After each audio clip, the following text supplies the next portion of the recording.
Today, the latest weapons, coupled with the fighting skill of the American soldier, stand ready, on the alert all over the world to defend this country, you, the American people, against aggression. This is The Big Picture, an official television report to the nation from the United States Army. Now, to show you part of the big picture, here is Sergeant Stuart Queen.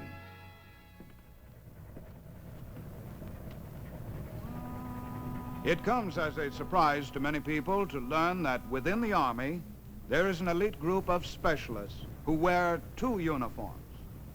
One is the uniform of the United States soldier. The other is the more complicated gear of a professional diver. During a military operation, the safeguarding of ports is the Army's responsibility. To obstruct harbors and destroy port facilities is always a prime objective of the enemy. Helping to maintain those facilities or restore them after the battle is the job of an Army diver. From Korea to the Arctic, Army divers perform underwater salvage, rescue work, construction, underwater repair of Army vessels ranging from troop ships to scows. Today we are visiting one of the Army's most unique installations, the military divers course of the Transportation School at Fort Eustis, Virginia, where apprentice divers learn one of the toughest, most difficult, and most adventurous jobs in the world. Any Army officer or enlisted man may apply for diver's school, but to enter he must pass one of the world's most stringent physical examinations and demonstrate that his intelligence is also well above average. During their 17-week course, these men will spend hundreds of hours on the bottom of the James River, often waist-deep in mud. It is work requiring strength, endurance, and ingenuity. At the recompression chamber, the aspiring diver gets his first introduction to the natural phenomena which make diving the taxing, complicated craft that it is. The recompression chamber is both a training device and an instrument which enables the staff of the school to determine a man's suitability for diving, to watch his reaction to pressure under controlled conditions.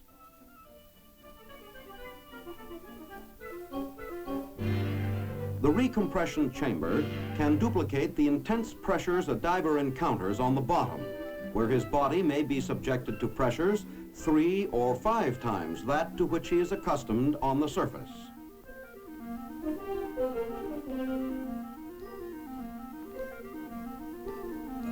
These young men are going to receive a graphic demonstration of what such pressures can mean to the unwary. An ordinary tin can, which has been sealed at surface pressure, is hung in the chamber to demonstrate the consequences of taking a closed air space into the ocean depths. There are potential closed air spaces within the human body, the ear canals and the sinuses. Here, the instructor demonstrates the technique for equalizing the pressure within those areas of the body with that of the surrounding environment. Pressure is increased gradually, simulating descent beneath the water.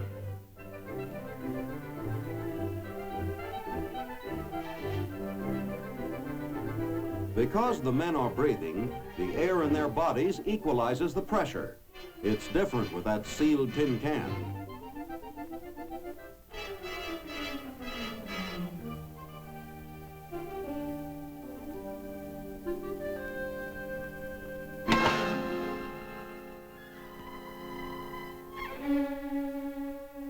This happened at the equivalent of 30 feet. Something to think about for a man who will someday be descending to depths of 150 feet and more.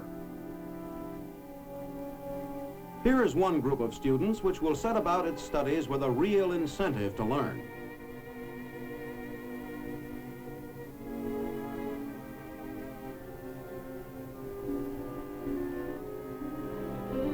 The students are next taken on a tour of the school, as here they learn that while there is adventure and glamour to diving, there is also a lot of hard work. To qualify as a diver, the student must learn to perform many jobs underwater that take skill on dry land. For instance, tying knots in pitch blackness, wearing heavy diving mitts.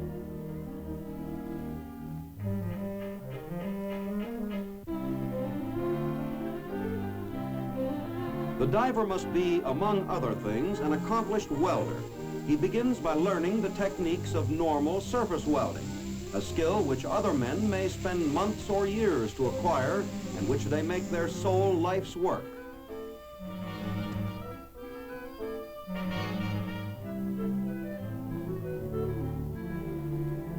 The diving student will find the techniques of underwater cutting and welding similar to those of the surface, with the difference that down there, every job is going to take him 5 times as long. The diver is a jack of all trades. Welder, carpenter, mechanic, all rolled into one. He must become familiar with a variety of commercial power tools which have been adapted for underwater work, such as these pneumatic drills and saws. He must also be an explosives expert, at home with such items as blasting machines, plastic explosives, gelatin dynamite, and TNT.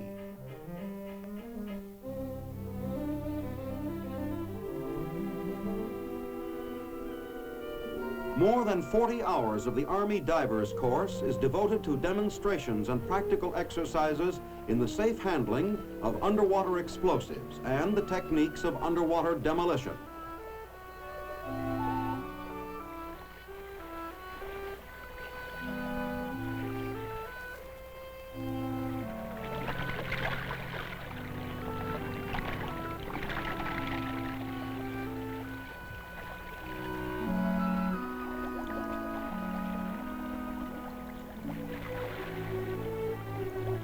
This is a problem which to the uninitiated may seem like being asked to build fires in a bathtub. All divers perform a certain amount of demolition work, but for the military diver, this skill is particularly essential. Rivers, harbors, and other navigation channels are almost invariably blocked by a wartime enemy. The outcome of a vast military operation may depend on the speed with which a handful of military divers can demolish or remove such obstructions.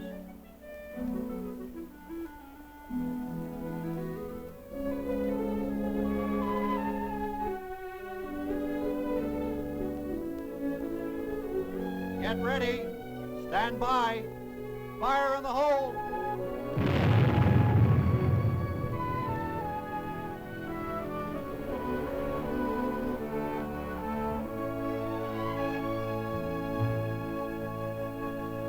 With its numerous port facilities on the James River, the Army Transportation School at Fort Eustis is an ideal place for the training of divers.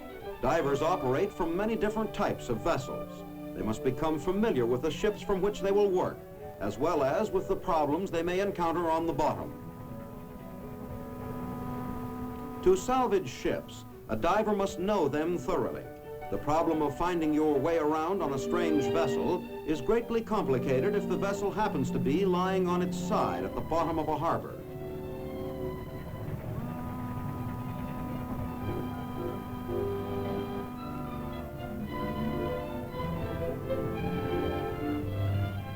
Divers training is in progress at various levels.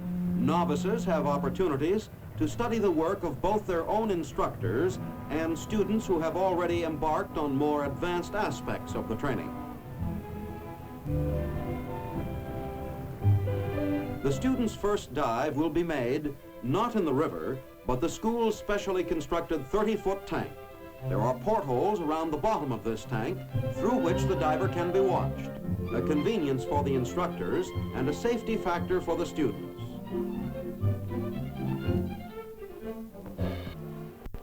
For the diver, conditions inside the tank are little different from the real thing.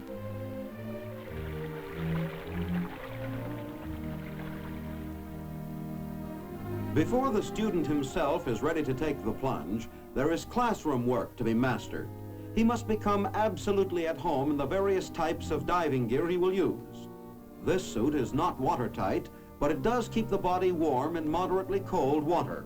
The diver carries his own breathing equipment in the form of 2 compressed air tanks and a face mask.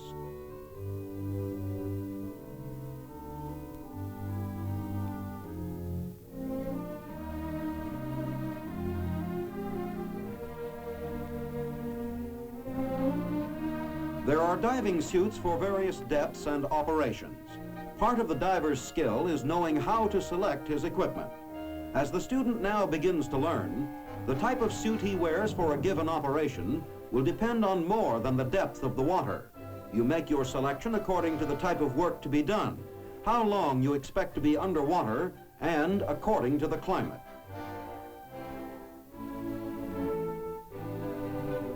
The suit which works fine in the Panama Canal Zone may leave something to be desired in the icy waters of Alaska. This is a lightweight dress used for searching underwater or performing minor tasks at relatively shallow depths. Deep sea diving is usually considered to be anything deeper than 36 feet and may exceed 250 to 300 feet. These men are hoping to graduate with the rating of salvage diver, allowing them to perform work to a depth of 90 feet. Even there, however, they will encounter pressures nearly 3 times normal, and their lives may depend on their ability to handle their deep sea equipment.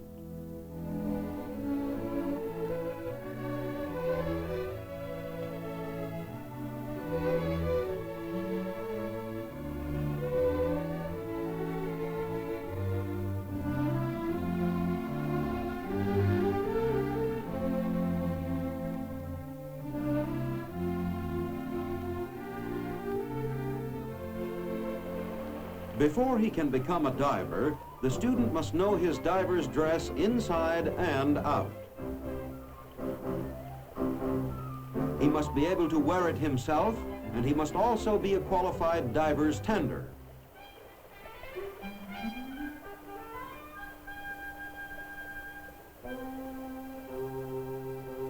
Diving suits are waterproof and airtight. From the moment the diver is dressed and his faceplate sealed, he is entirely dependent on the skill of his 2 tenders.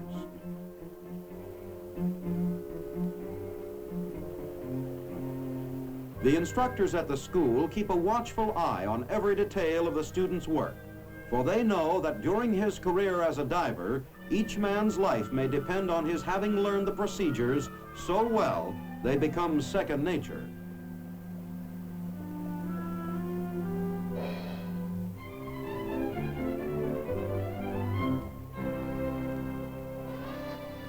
At long last, the student is deemed ready to enter the 30-foot tank, make his first dive.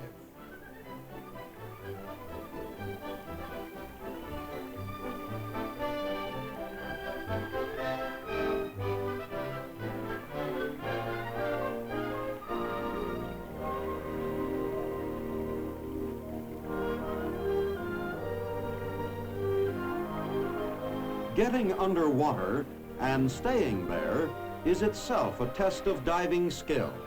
Despite his 40-pound shoes, 84-pound belt, 54-pound breastplate and hat, as a diver calls his helmet, he may float like a cork if he fails to control the flow of air into his suit. After making sure everything is in order, the diver, with his suit inflated, swims to the descending line.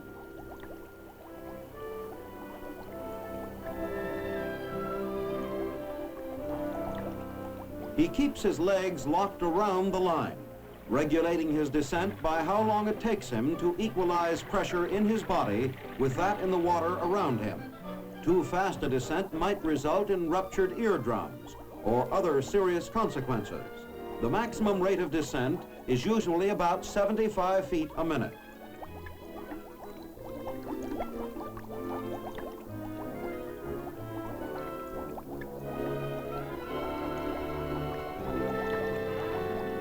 Pressure against his eardrums tells him that he has gone down too fast. He pauses, rises a few feet, and waits,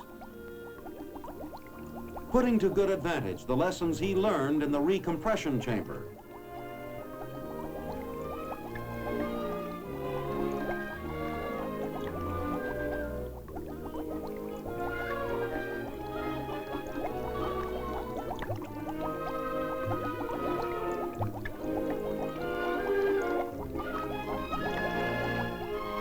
On on the bottom, he regulates the air exhaust valve of his suit to adjust himself to the surrounding pressure, making his body more buoyant or less buoyant, depending on the job he's about to perform.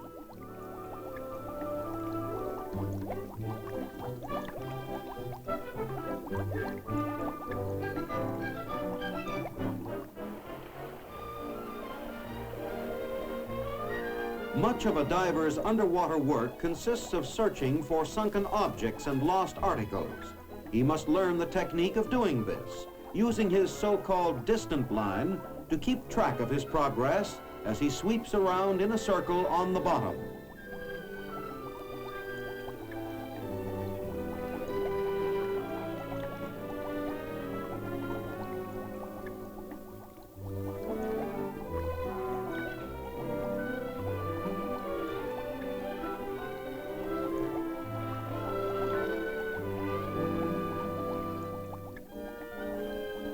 The diver's life is now literally in the hands of the tenders on the surface, who control his air supply and lifeline, stand by for emergencies. They also send down the tools he needs for his underwater work.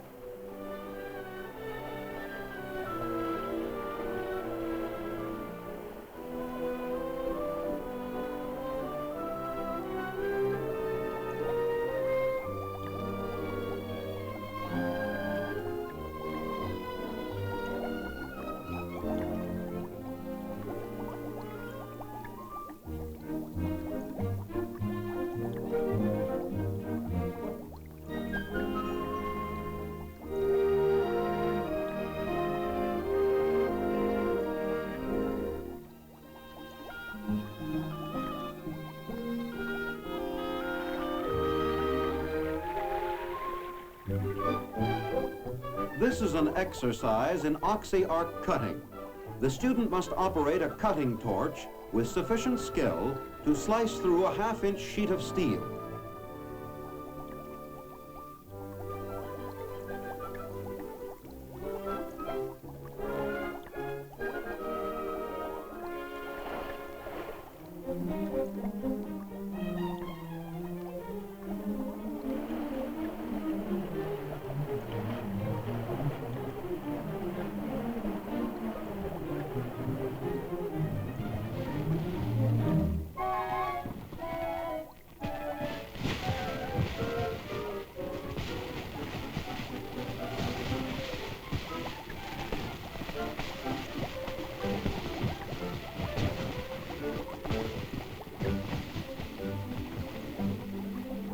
The instructor arrives for a first-hand inspection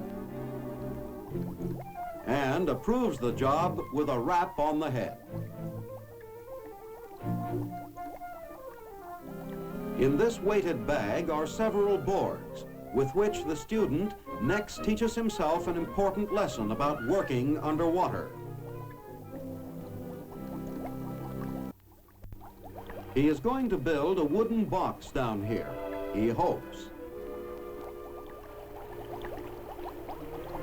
The trouble with wood is it floats. There it goes.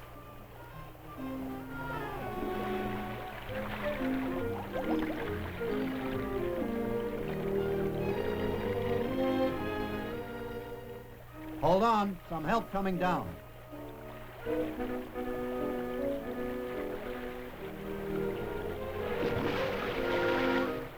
Lesson number 1. Even a simple task like nailing together a wooden box becomes a job for an expert on the bottom. The instructor comes down to offer a few pointers on how to handle buoyant objects when doing a job underwater.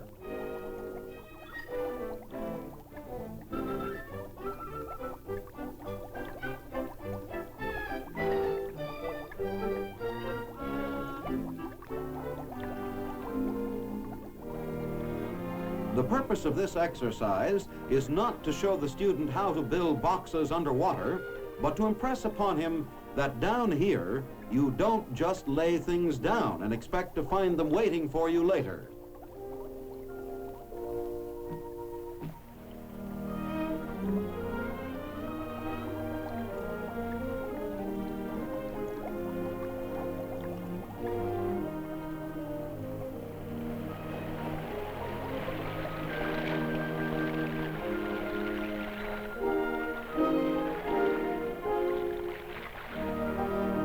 the student demonstrates to his instructor's satisfaction that he is at home under the water, he is ready for the final stage of his instruction.